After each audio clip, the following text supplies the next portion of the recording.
북봉투어 구독 꾹 좋아요 눌러주세요.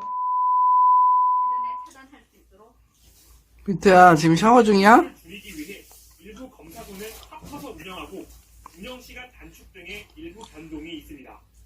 임시선별검사소 위치와 운영시간은 서울시 홈페이지 120 가상 콜센터 등에서 확인할 수 있습니다. 한편 1953년 시작된 도심각 제야예종 타종 행사는 올해는 온라인으로 대신합니다. 서울시는 영상에 고난 극복과 희망의 메시지를 담았다고 밝혔습니다. 타종 영상은 오늘 밤 KBS 1텔레비전과 서울시 유튜브 등을 통해 볼 수 있습니다. KBS 뉴스 오대성입니다. 대규모 집단 감염이 발생한 서울 동부구치소에서는 또다시 100명이 넘는 추가 확진자가 나왔습니다. 4차 전수검사를 통해 확인된 건데 이로써 누적 확진자 수도 900명을 넘어섰습니다. 법무부는 방역조치 미흡으로 벌어진 일이라며 뒤늦게 사과했습니다. 이재희 기자 보도입니다. 서울 동부구치소에 대한 4차 전수검사에서 수용자 126명이 추가로 코로나19 확진 판정을 받았습니다. 강원 북부교도소로 이송된 동부구치소 수용자 중에서도 5명이 양성 판정을 받았습니다. 이에 따라 수용자와 직원 등 동부구치소발 확진자는 모두 923명으로 늘었습니다. 오늘 오전엔 교정시설 내 감염으로 인한 두 번째 사망자도 나왔습니다. 서울구치소에 수감 중이던 30대 확진자가 갑자기 상태가 악화되며 외부로 이송 전에 숨졌습니다. 교정시설에서의 코로나19가 계속 확산세를 보이자 법무부는 뒤늦게 사과했습니다.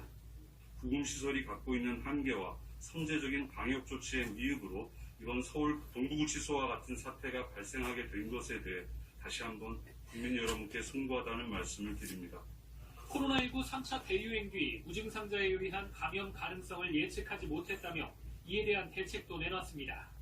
무증상자도 찾아낼 수 있는 신속 항원 검사를 교정시설 직원과 수용자 전원을 대상으로 실시하겠다고 밝혔습니다. 또 지금까지 교정시설 6곳에서 진행한 PCR 전수검사를 확대하는 방안도 방역당국과 협의 중이라고 전했습니다. 이와 함께 앞으로 2주 동안 전국 교정시설에서의 거리두기 단계를 격상해 수용자들의 변호인 접견은 물론 검찰 소환과 법정 출석을 최소화할 방침입니다. 한편 동부구치소에 수감됐다가 최근 서울대병원에 입원한 이명박 전 대통령은 코로나19에 감염될 경우 지병이 악화돼 사망할 우려가 있다며 형 집행정지 신청을 했지만 받아들여지지 않았습니다. KBS 뉴스 이재입니다. 의사 정원 확대와 공공의대 신설 등에 반발하며 의대생들이 올해 의사 국가시험 응시를 거부한 바 있는데요. 정부가 다음 달에 의대생들에게 시험 기회를 부여하기로 했습니다. 공중보건이 부족으로 인한 의료 공백을 막기 위한 조치입니다. 보도에 박대기 기자입니다. 올해 의사국가시험 실기시험에 의과대학 4학년 학생 2,700명가량이 응시하지 않았습니다. 의사 정원 확대와 공공의대 신설에 반발해 시험을 거부한 겁니다. 정부는 다음 달에 시험 기회를 부여하기로 했습니다. 내년 의사국가고시 실기시험을 상반기와 하반기로 나눠 실시하고 상반기는 1월 말에 시행하기로 한 겁니다. 정부는 국민의 안전을 위협하는 집단 행동을 용납하지 않는다면서도 공중보건의가 380명가량 부족할 것으로 예상돼 의료 공백 방지를 위한 조치라고 밝혔습니다. 이번 의사 국가고시로 관련해서 국민 여러분께 혼란과 불편을 끼치는 점을 매우 죄송하다고 생각하고 있습니다. 다만 응시는 상반기와 하반기 중 한쪽만 가능하고 올해 응시자와 내년 1월 응시자를 구분해 인턴 의사를 모집하겠다고 했습니다. 먼저 올해 응시자를 대상으로 1,200명의 인턴을 모집한 뒤 내년 1월 응시자를 대상으로 하는 인턴 2,000명 모집에서는 비수도권과 공공병원 정원을 확대할 예정입니다. 이때 비수도권 비중이 40%에서 50%로 공공병원 비중은 27%에서 32%로 늘어납니다. 수도권 2.5단계 거리두기와 연말연시 특별방역대책이 오는 3일로 끝난 가운데 정부는 모레 중앙재난안전대책본부 회의를 열어 거리두기 조정안을 발표한다고 밝혔습니다. 정부는 1월 4일 이후의 방역조치에 대해 각 부처와 지자체, 생활방역위원회의 전문가 의견을 수렴해 최종 결정하겠다고 덧붙였습니다. KBS 뉴스 박대기입니다.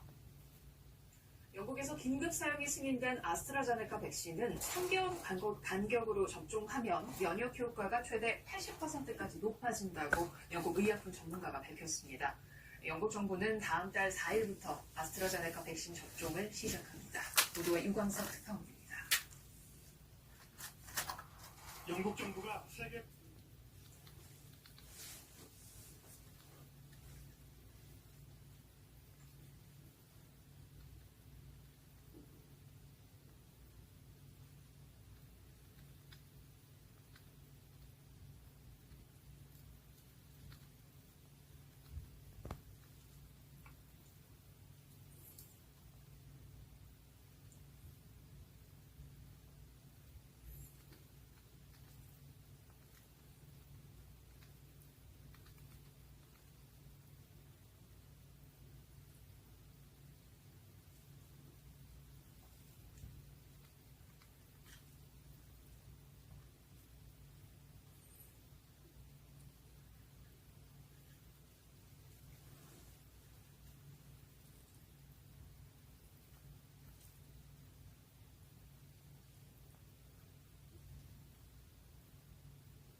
여기까지입니다. 영상 시청해주셔서 감사합니다.